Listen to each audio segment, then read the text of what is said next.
जैसा कि आप जानते हैं कि स्टडी नेट्स एक मात्र ऐसा प्लेटफॉर्म जहां पर आप तक सही अपडेट्स दी जाती है, इसलिए लगातार आप बने रहे हमारे साथ। पहली बार चैनल विजिट किए हैं, चैनल को सब्सक्राइब जरूर करें।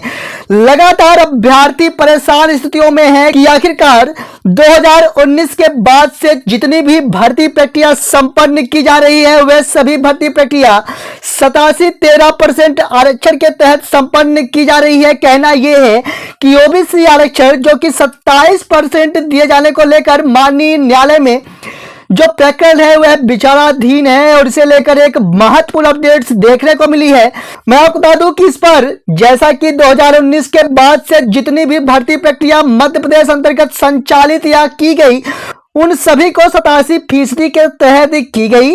शेष 13% जो पद हैं उन्हें होल्ड रखा गया है, क्योंकि 27% जो ओबीसी आरक्षण है उसे फिलहाल होल्ड किया गया है और 14% आरक्षण ओबीसी को दिया जा रहा है और ठीक 13% जो सीटें हैं उन्हें सामान्य और दूसरी तरफ ओबीसी अभ्यर्थियों के तहत उन्हें होल्ड किया गया है। और फाइनली इससे संबंधित एक महत्वपूर्ण अपडेट्स देखने को मिली है, क्योंकि लगातार इंतजार कर रहे हैं अभ्यर्थी कि आखिरकार 13% होल्ड जो सीटें हैं उस पर क्या कुछ अंतिम निर्णय माननीय न्यायालय की ओर से दिया जाएगा। और मैं आपको बता दूं कि यहां पर जैसा कि मध्य प्रदेश की ओर से 87-13% फार्मूले के तहत जो भर्ती प्रक्रिया थी जिस पर आरक्षण या फिर कहें कि 27% आरक्षण को लेकर माननीय न्यायालय पर सुनवाई की जानी थी और माननीय न्यायालय की ओर से उच्चतम न्यायालय की ओर यह महत्वपूर्ण जो रिट पिटीशन थी उसे ट्रांसफर किया गया था। और मैं आपको बता दूं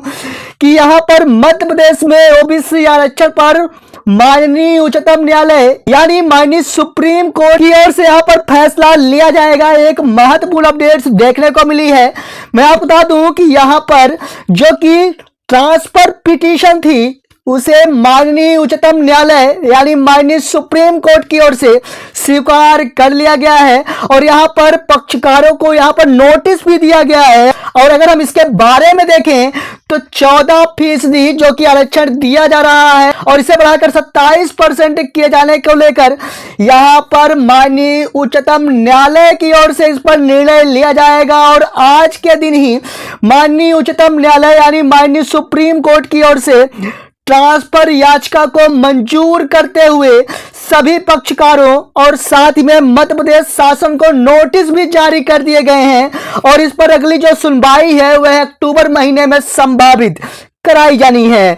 इसके साथ मैं बात करूं आपके साथ तो इस पर यानी माननीय न्यायालय में 85 याचिकाएं अभी भी चल रही है और साथ ही में एक ट्रांसफर पिटीशन भी देखने को मिल गया है। और मैं आपको बता दूं कि यहां पर जस्टिस बी.आर. गवई और साथ ही में जस्टिस के.बी. विश्वनाथन के सामने याचिकाकर्ता के अधिवक्ता आदित्य संघी जी का कहना है कि संवैधानिक बेंच ने 50% से अधिक आरक्षण पर रोक लगाई है, यानी 50% से अधिक आरक्षण नहीं किया जा सकता, इस प्रकार की स्थितियों को लेकर बताया गया है। लेकिन इसके बाद भी मध्य प्रदेश सरकार ने आरक्षण बढ़ाते हुए इसे 63% किया है। कहना यह है कि जैसा कि 50% से अधिक आरक्षण नहीं किए जाने के लिए कहा जा रहा है और जबकि मध्य प्रदेश सरकार की ओर से इसे बढ़ाकर 63% कर दिया है।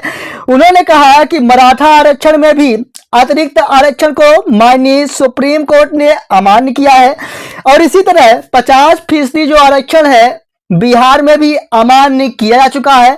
और इस प्रकार से कहा गया कि ऐसे में मध्य प्रदेश में भी 50% से ज्यादा आरक्षण नहीं दिया जा सकता। करीब 85 याचिकाएं लगी है जिन पर माननीय उच्चतम न्यायालय की ओर से इस पर सुनवाई की जानी है। दोस्तों मैं आपको बता दूं कि यहां पर अधिवक्ता सांघी जी का कहना है कि मार्च 2019 में इस आरक्षण के विरुद्ध हमने माननीय उच्च न्यायालय में स्टे लिया था। लगातार सुनवाई हुई लेकिन फैसले के पूर्व मध्य प्रदेश शासन द्वारा इसमें ट्रांसफर याचिका लगा दी गई। इसके बाद 100% भर्ती करने की जगह 87-13 का फार्मूला लागू कर दिया गया है। मैं आपको बता दूं कि जितनी भी भर्ती प्रक्रिया है, चाहे वह शिक्षक भर्ती को आप ले लीजिए, चाहे वह पटवारी भर्ती परीक्षा को ले लीजिए या चाहे आप मध्य प्रदेश अंतर्गत 2019 के बाद जितनी भी भर्ती परीक्षाएं हैं उन सभी पर जैसा कि 87-13% के तहत भर्ती प्रक्रिया संपन्न की गई, शेष 13% आज भी पद होल्ड किए गए हैं, अभ्यर्थियों को होल्ड किया गया है। तो इस पर बताया गया कि इसके बाद 100% भर्ती करने की जगह 87-13 का फार्मूला लागू कर दिया गया।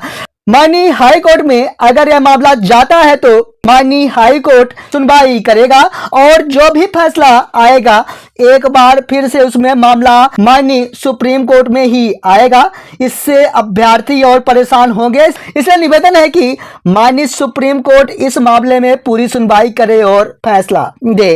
फाइनली कहना यह है कि ट्रांसफर पिटीशन जो कि मध्य प्रदेश की ओर से माननीय उच्चतम न्यायालय यानी माननीय सुप्रीम कोर्ट के लिए यहां पर ट्रांसफर पिटीशन दायर किया गया था और उसे मंजूर कर लिया गया है माननीय उच्चतम न्यायालय की ओर से, और इसकी जो अगली सुनवाई है वह संभावित है अक्टूबर महीने में। तो निश्चित ही कह सकते हैं कि काफी भर्ती प्रक्रियाएं जो कि होल्ड हैं या फिर कहें कि 13% जितनी भी भर्ती प्रक्रियाएं होल्ड हैं उस पर जल्द ही निर्णय दिए जाने की संभावनाएं अब बन रही हैं। मिलेंगे आप सब एक और नई वीडियो के साथ, तब तक के लिए धन्यवाद।